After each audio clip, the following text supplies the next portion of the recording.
Hey, I happen to have the back seat of the 53 pickup out. Some people had asked us to get a picture of it, so I thought I'd show a video just to show what the hog rings look like for the seat covers.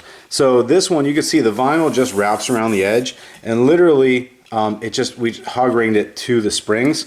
So we started in the middle. You can see how it's cut out around the mount. There's like a notch around each one. We started there, tugged it, and then we just hog ringed each one. So you get the hog ring pliers, literally just put the hog rings in the pliers, put it up there, squeeze it, and it just crimps it in place.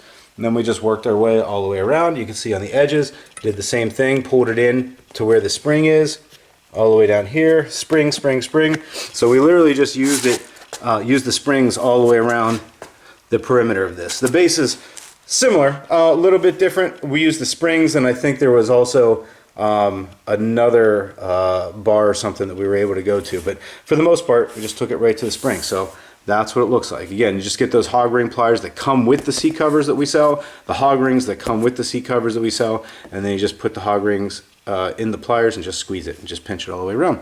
So that's what that looks like. If you have any other questions, comment below or feel free to shoot us an email. Thanks.